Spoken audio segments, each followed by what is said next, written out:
Well, it appears we've got the two great armies of the West starting to merge around Georgia.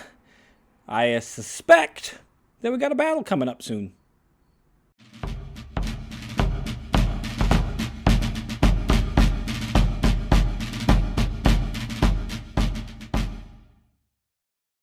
Hello and welcome to Civil War in Hindsight. I'm Lieutenant Tommy. With me, as always, is Prospector Johnny. And Johnny, this week, it's another rather short week, but there's a lot of troop movements, which is indicating that there might be a significant battle on the horizon in the Western Front. So, all right, so we got kind of like a preparatory week. Preparatory week. You know, getting in position. Yeah, it takes time to move places, you know, especially in the South.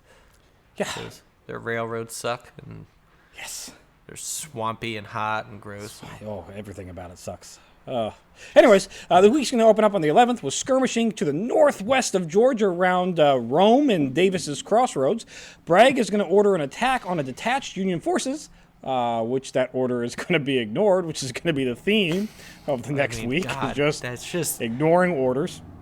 I wish I could just ignore what my boss told me. I don't want to. I don't want to do it. Yeah. What's the point of having a hierarchy, like a pecking order and all that? It doesn't matter. It doesn't matter. We've seen that it doesn't matter. Even if people are like trying to get fired and be like, I don't want this job, I want to quit. They're like, nah. Nope, not allowed. Nobody listens to anybody. This is stupid. Sure don't. There's going to be Burnside, who's going to attempt to resign again to Lincoln, and Lincoln is going to again say, nah. Let him go. If he doesn't want to be here, what do you... I don't know. He just says nah. Some more skirmishing on the 12th near Chattanooga River as it, Chattanooga Creek. Calling it a river is probably a bit of a stretch. Chattanooga Creek. No, well, I guess it's Chattanooga River. Chickamauga Creek. It is a river. Oh. Chattanooga River. Sorry. It's called a river. Chattanooga River, Chickamauga Creek.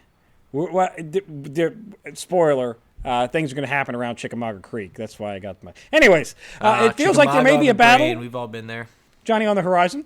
Rosecrans is convinced that the rebels are on the run, even though a lot of his other generals are saying that's not necessarily true. But Rosecrans goes, listen, I captured some rebels. They tell me that they're on the run, so surely they're on the run. And then you got General Thomas, who's kind of the second in command of this whole army wing. He goes, yeah, true, that's fine. But I can hear and see the fucking enemy, and they don't really look like they're running. But Rosecrans like, no. Was it maybe a miscommunication? Did he catch deserters, and they're like, no, we're on the run. That might have been We're trying to get the hell out of here. They're all just sitting over there waiting to fight you guys. Yeah. Good luck. You might be right on that one. That one might be it. On the 13th, there is some movement out in Virginia as Meade moves troops to Culpeper Courthouse, and there is once again skirmishing there like every week. Lincoln has requested that Grant send as many troops as he possibly can to assist Rosecrans, and Bragg, once again, is going to request General Polk to attack Crittenden's detached forces, and once again... Just nah. Don't want to. Which is good news. I mean, these are rebels that are refusing to do orders. So at this point, I feel everybody's just tired of this. I don't want to. Nah. It's hot. Fall's coming in, which is great. You know, but it's still hot right now. A little bit of break from the weather, but now if you are hearing the storms going on here, rain's coming, and now it's about to get more miserable.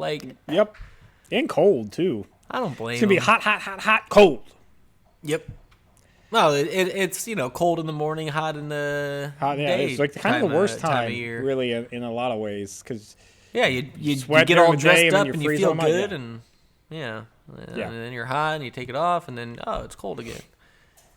Some bullshit. In any case, skirmishing is going to continue in Virginia along the Rapidan on the 14th as Meade moves his forces from Rappahannock to the Rapidan River, which means, you guessed it, Culpeper Courthouse gets skirmished again. That poor fucking courthouse. How's that courthouse holding? Is it doing okay? Is it?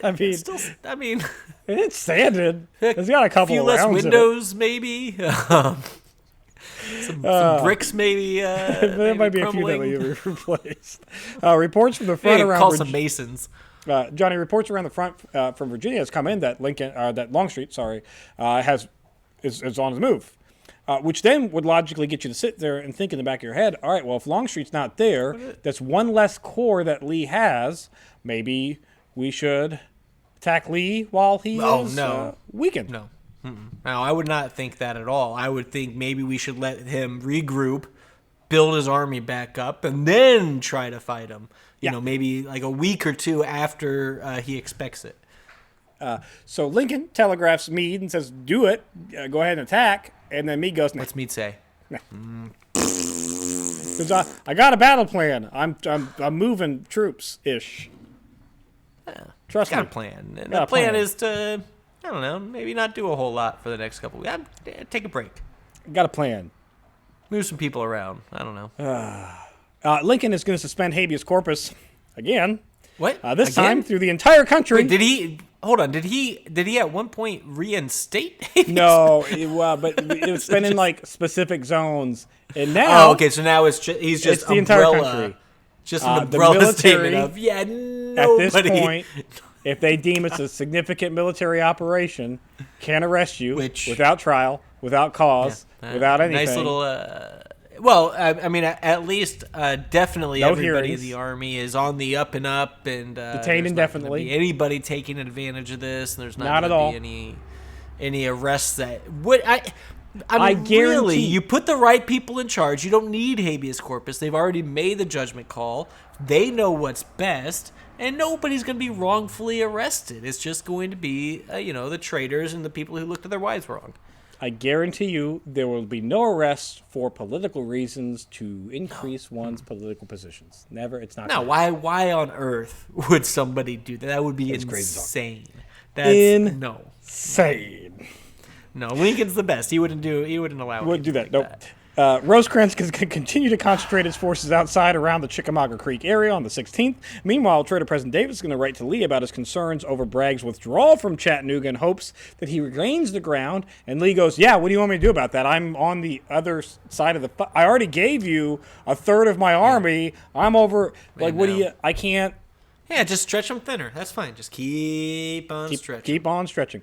And Johnny, the week's going to end on the 17th. As it appears, Bragg's chances to attack the separated Rosecrans army have failed, largely because his generals keep ignoring his orders. Well, he wanted to trap them in the valley. He gets them on the edge of the valley, and then in perfect prime ambush position, and then orders get ignored. We don't know why. We don't. It's just. Do they think they know better, or are they just tired in this particular situation, digging graves? Like what is it? It's a grave digging issue, isn't it? In this particular situation, it's I didn't get the orders until like 5 hours after you sent them because you sent them by runner as opposed to going yourself. Which maybe sure. Okay, that's fine, but when you get them... But then even after he got them, he still didn't attack because he sent a response... No, he sent a response back that says, I don't like those orders. Oh, so five more, so 10 hours, so a friggin' day, you know. And by that time, the Union caught wise that they're actually Confederates in the area, and they decided to back out. Cool. Johnny, last little point here. Rosecrans' forces are now within supporting distance of each other. At least they're being brought back. Rosecrans realizes that he actually does have a Confederate army on the horizon and orders all of the men to assemble as much as they can around Chickamauga Creek with the intentions to actually pull back to Chattanooga and set up a defensive position and readjust. Okay. Bragg didn't retreat. We got to fucking come up with a battle plan to deal with Bragg. So we'll see if what happens next week. So it's kind of like an engage, but then fall back. He's getting all of his troops concentrated and then pull back. Yes, and then that's his plan. That's his plan. Okay, all right. Well, let's see if anybody fucking listens this week. See what happens. That's it for this week in Civil War in Hindsight. If you enjoy Civil War in Hindsight, check out Historic Hindsight. We talk about all kinds of fun things. Like I go on rants and tangents about Microsoft and Sony PlayStation and then the early console wars. And by early, I mean like Xbox 360 era, so it's not quite so early. But it's probably early for a lot of you youngins that listen to our show. I mean, average viewership is like in the 20s. So, yeah.